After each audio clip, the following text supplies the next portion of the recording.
వాళ్ళ రిస్క్ కి రావాలి. ఆయన 12 అని అనకుండా కాబట్టి ఏదో ఒక ప్రామాణికం కాబట్టి చెబుతున్నాను. రెండవ పాయింట్ ఏంటంటే, కేంద్ర ప్రభుత్వానికి ఎంతైతే వాటా వస్తుందో ఈ షేరింగ్ అగ్రిమెంట్ లో దానిలో సగం రాష్ట్రానికి ఇవ్వటం న్యాయం. నా ఉద్దేశంలో ఈ 2 చార్టర్ ఆఫ్ డిమాండ్స్ మేము ఆ రోజు రిజల్యూషన్ లో పెట్టాము. మా రిజల్యూషన్ లో నా ఉద్దేశంలో ఈ న్యాయపరమైన సాధ్యపడి. ఉదయ్ భాస్కర్ గారు స్థానికులు అక్కడ కేజీ బేసిన్ లో నివాసం ఉంటున్నటువంటి వారు. సో అందరికీ ధన్యవాదాలు. అట్లానే ప్రజల్లో నిద్రాణమైనటువంటి చైతన్యాన్ని లేపడానికి ప్రయత్నం చేసినటువంటి ఎన్టీవీ వారికి ప్రత్యేక ధన్యవాదాలు. ఇప్పుడు అక్కడ ఉండేటువంటి ఇప్పుడు వాస్తవానికి మనకి న్యాయబద్ధమైన వాటా రాష్ట్రానికి అని ఎలా అడుగుతున్నాం, అట్లానే మేము కోరేది ఏంటంటే ఆ ఎఫెక్టెడ్ ఏరియా కూడా దానిలో ఒక న్యాయబద్ధమైన వాటా ఇవ్వాలి. ఎందుకనంటే అక్కడ పొల్యూషన్ ని మోసేది వాళ్ళు, అక్కడ ఉండేటువంటి రోడ్లన్నీ పాడైపోతుంటే మా రెడ్డి సుబ్రహ్మణ్యం గారు చెప్పినట్టు భరించేది వాళ్ళు. ఇంకా నన్ను అడిగితే వృత్తులు, లక్షలాది మంది మత్స్యకారులు వృత్తిని కోల్పోయారు. సో అక్కడ ఆ పొల్యూషన్ తో ఆ సీడ్ అంతా చనిపోయి ఇవాళ వృత్తి లేక ఇబ్బంది పడుతున్నారు. మరోపక్క వాతావరణంలో వచ్చిన పొల్యూషన్ తో కొబ్బరి చెట్లకు ఒక ప్రత్యేకమైన తెగులు వచ్చి అక్కడ ప్రత్యేకంగా రైతులు ఇబ్బంది పడుతున్నారు. మరోపక్క అసలు భద్రత విషయంలో కూడా భయపడుతున్నారు. భద్రత విషయంలో ఎందుకంటే భూమిలోంచి హైడ్రోకార్బన్స్ తీసిన తర్వాత సో అక్కడ వాటర్ని మరలా తీసిన వాటర్ని నింపాల్సిన పరిస్థితి ఉన్నప్పుడు నింపట్లేదు అనేటువంటి ఒక చర్చ నడుస్తుంది. దానికి బలం కలిగించే విధంగా అక్కడ సముద్రం యొక్క ఫ్లో పెరిగి భూమి కంటే సో ఇంకా ముందుకు తోసుకొస్తుంది సముద్రం అనేది ఒక చర్చ నడుస్తుంది. సో ఇట్లాంటి ప్రైవేట్ ఆర్గనైజేషన్స్ ఎప్పుడైతే దీన్ని డీల్ చేస్తున్నాయో అట్లాంటి భద్రతకి మరింత ప్రమాదం. వాటాల పంపిణీ కాడే కాదు ప్రధానమైన అంశం, మనుషుల యొక్క ప్రాణాలకి వాటి భద్రతకి సంబంధించిన అంశంలో కూడా వాళ్ళకి పట్టదు. ఎందుకంటే ఆ బాధ్యత ఉండదు. వాళ్ళకి కావాల్సింది వ్యక్తిగతమైనటువంటి లాభం. ఇక వాళ్ళకి కావాల్సిన భవంతులు ఎక్కడో బాంబేలోనే ఎక్కడో ఉంటే వాళ్ళు ఏం చేస్తారు, ఇక్కడుండే జనమంతా వాళ్ళు ఈ సముద్రంలో కొట్టుకుపోయినా లేకపోతే భూమి కింద దిగిపోయినా భూకంపం వచ్చినా లేకపోతే వీళ్ళ అనారోగ్యాలు వచ్చినా భరించాల్సింది అక్కడ స్థానికుల జనం. అక్కడ ప్రజల తరపున 4-5 చార్టర్ డిమాండ్స్ లో ఇంక్లూడ్ చేయాలంటే డెఫినెట్ నిర్దిష్టంగా మీరు ఏం చెప్పగలరు? ఇమీడియట్ గా మొన్న ఈ మధ్యకాలంలో భాగ్యనగర్ నెట్వర్క్ అని చెప్పారు. సో జనం అంతా అపోహకు గురవుతున్నారు. ముందు చెప్పాల్సింది ఆ ఎఫెక్టెడ్ ఏరియాలో ఉండే వాళ్ళందరికీ మేము సో ఫ్రీగాను లేదా స్వల్పమైందనుకో మేము ఇంటింటికి పైప్ లైన్ ద్వారా గ్యాస్ ఇస్తామని చెప్పాలి. మెజారిటీ జనాలది మెజారిటీ ప్రజలను కవర్ చేసే అంశం కాబట్టి అది ఇవ్వటం కూడా ఈ మేనేజ్మెంట్స్ తేలికే. ఎందుకనంటే హై ప్రెజర్ గ్యాస్ ఇవ్వక్కర్లేదు, లో ప్రెజర్ గ్యాస్ మండిస్తున్నారు వాళ్ళు. వేస్ట్ గా పోతున్న గ్యాస్ ఇస్తున్నాయి. ఆ వేస్ట్ గా పోతున్న గ్యాసెస్ లో ప్రెజర్ గ్యాస్ ఇస్తే కూడా ఇంటింటికి సరిపోద్ది. వాళ్ళు అమ్ముకుంటుంది వ్యాపారం చేస్తుంది కూడా ఇవ్వక్కర్లేదు.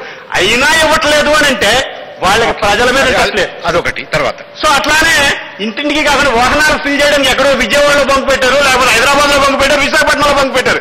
కానీ స్థానికంగా వాహనాలు ఫిల్ చేసుకోవడానికి ఆ ఏరియాలో బంక్స్ పెట్టి రీజనబుల్ రేట్లో. ఎందుకనంటే రీజనబుల్ రేట్లో ఇవ్వడానికి ట్రాన్స్పోర్ట్ ఖర్చు లేదు వాళ్ళకి. అక్కడ తయారైంది. ఇప్పుడు ఎక్కడో దూరంగా గుజరాత్ తీసుకెళ్లే అమ్మే రేటు గురించి చర్చిస్తున్నాం.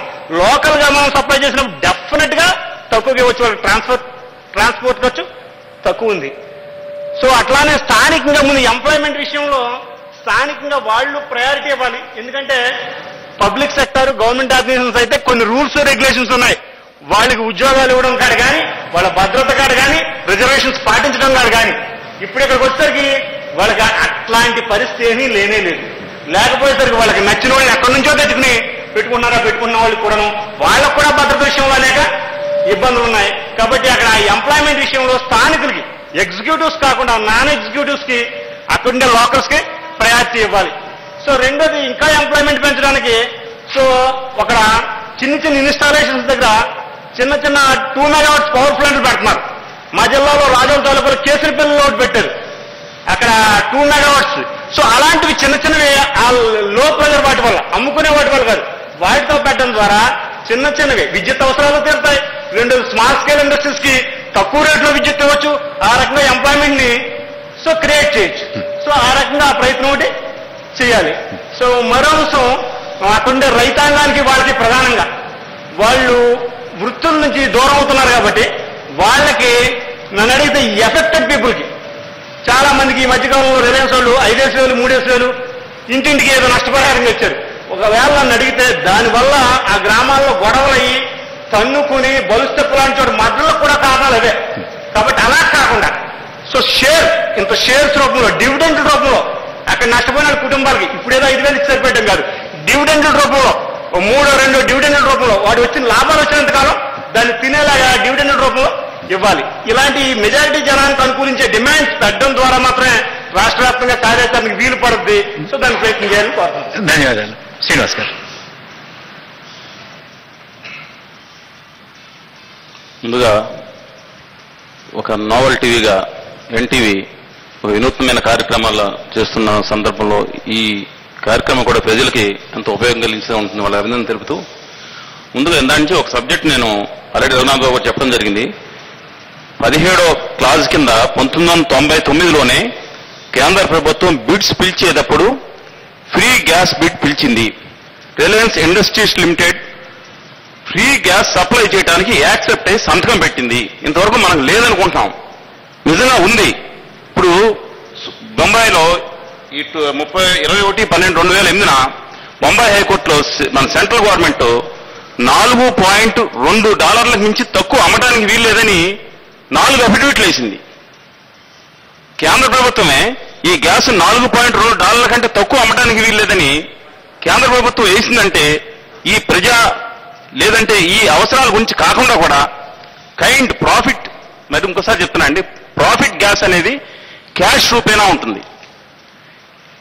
మన కేజీ బేసిన్లో ఈ సంవత్సరంలో దాదాపు $500,000 పెట్రోలియం అంటే ఒక ముడి చమురు ద్వారా మనకు రావడం లభించింది.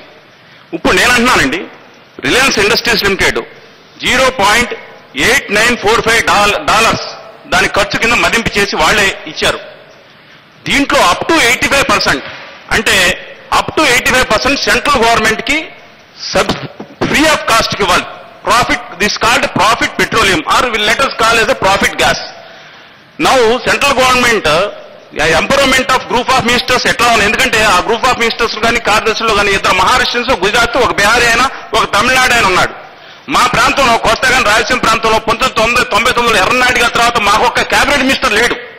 దయచేసి అర్థం చేసుకోండి, కేబినెట్ మినిస్టర్లు వెళ్ళడానికి మా ప్రాంతం నుంచి అధికారం అర్హత లేని ఒక దౌర్భాగ్యమైన ప్రాంతంగా మా ప్రాంతం మిగిలిపోయింది. మా ప్రాంతం నుంచి ఎన్నికైన రిప్రజెంటేటివ్స్ ఒక్క కేబినెట్కి వెళ్ళే అర్హత లేదండి, ఇవాళకే లేదు. మేము అడగలేని పరిస్థితులు ఉన్నాం.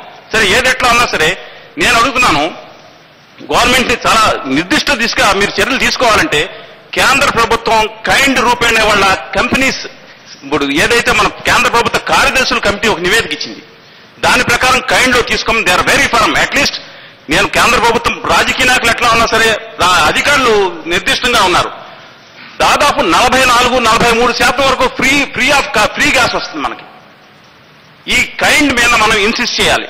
ఆ ఫ్రీ గ్యాస్ లో 25% ఫ్రీ గ్యాస్ మనం 25% అంటే ఒక ఓఎన్జీసీ అనేది 2011కి 30 ఎంజీ బీటీయూ ప్రొడ్యూస్ చేస్తుంది అనుకుంటే 2009 కల్లా ఆల్రెడీ ఇప్పుడు రిలయన్స్ 80 MMBTU ప్రొడ్యూస్ చేయాలి. 80 వాళ్ళు కావాలని అనిల్ అంబానీ గారు ఇచ్చింది ఏంటంటే కావాలని వాళ్ళు సప్రెస్ చేస్తున్నారు ప్రొడక్షన్ ని. కాస్ట్ గురించి చాలా ఇంపార్టెంట్, వాళ్ళ మధ్య విభేదాలు ఎలా ఉన్నా సరే చాలా ఇంపార్టెంట్. అందువల్ల ఖచ్చితంగా మన ఫ్రీ గ్యాస్ ఏదైతే ఉందో కైండ్ కి ఇన్సిస్ట్ చేయాలి. మనందరం అంటే ఇన్ డెప్త్ మేబీ మామూలు పబ్లిక్ అంటే మీరందరూ అనేక మంది రాజకీయ నిపుణులు ఉన్నారు. కైండ్ గ్యాస్ షేర్ కి మనం కనుక అడిగితే 40%, 43% కైండ్ షేర్కి వస్తే 25% మన స్టేట్ కి ఫ్రీ ఆఫ్ కాస్ట్ ఇవ్వాలి. దాంట్లో సమస్య ఒకటి పరిష్కారం అవుతుంది. దానికి ఎలా చేయాలనేది రాజకీయ నాయకులు, తర్వాత మేధావులు, అనేక సంఘాల వాళ్ళు తీసుకోవచ్చండి. రెండోది ఏదైతే ఉందో మేము కూడా సఫరర్స్మే. ఎందుకంటే 1977లో కోనసీమ కాదని 1977లో పాలకొల్లు మా స్కూల్స్ గ్రౌండ్స్ ని ఆక్యుపై చేశారు మొట్టమొదటిసారి ఓఎన్జీసీ. నర్సాపురం ఎల్బిసిఎల్ తర్వాత కోనసీమకి వెళ్ళింది.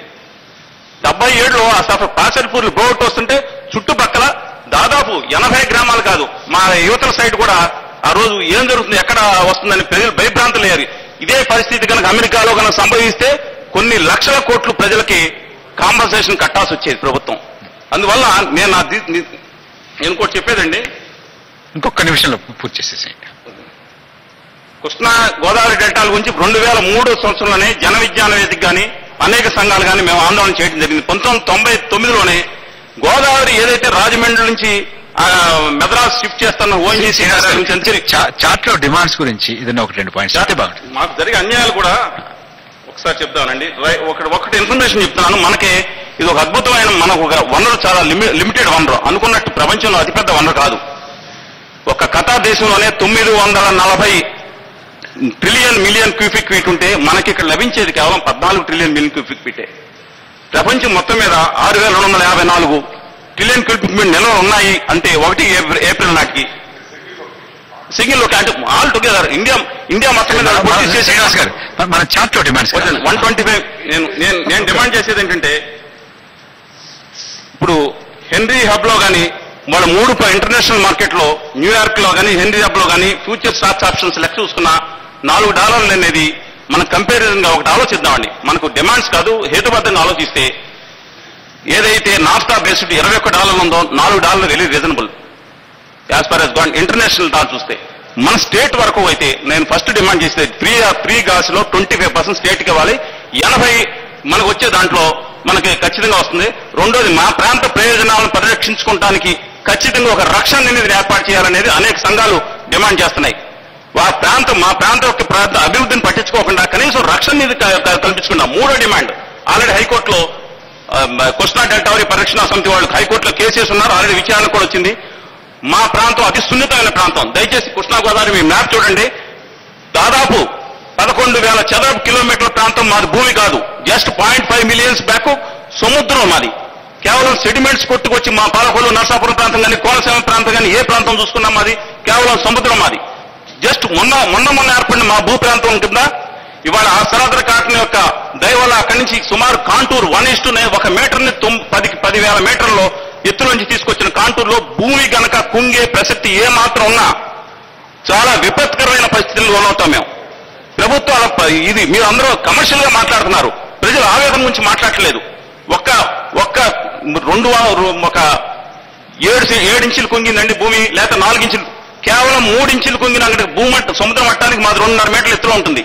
అందువల్ల దయచేసి ప్రభుత్వం లేకపోతే మీ సంఘాలు కానీ లేకపోతే చైతన్యవంతం చేసే ఉద్యమాలు చేసే నాయకులు కానీ ఈ భూమి కొంగటం మీద హైకోర్టులో కేసు వేయడం జరిగింది. భూమికి పాయింట్ బై పాయింట్ చెప్పేస్తే అయిపోతుంది. మూడోది గ్యాస్ ఏదైతే సమయం లేదు కదా, పెట్రోలియం ప్రొడక్ట్ ఎలాగైతే నీరు నింపుతున్నారో తీసినప్పుడు గ్యాస్ కూడా వాటర్ నింపటం అనేది సెంట్రల్ మన ఇంటర్నేషనల్ నార్మ్ అప్పుడు పెట్టలేదు. తర్వాత గ్యాస్ అవైలబుల్ ఉంది. అది కూడా రఘు గారు. న్యాచురల్ గ్యాస్ కు సంబంధించి కేంద్ర ప్రభుత్వం అవలంబిస్తున్న విధానాల్లో చాలా తీవ్రమైన లోపాలు ఉన్నాయి. ఈ లోపాలు సరిచేస్తే దాదాపు మన రాష్ట్రం ఎదుర్కొంటున్న సమస్యలే కాదు మొత్తం దేశానికి కూడా చాలా బెనిఫిట్ అవుతుందని అనుకుంటున్నాను. అంటే ముఖ్యంగా 3 దశల్లో మనం ఇవి అనలైజ్ చేయొచ్చు. మొట్టమొదట ఎక్స్ప్లోరేషన్ అండ్ ప్రొడక్షన్. దీనికి సంబంధించి ఎన్ఈఎల్పి పాలసీ అనేది కేంద్ర ప్రభుత్వం ప్రకటించింది.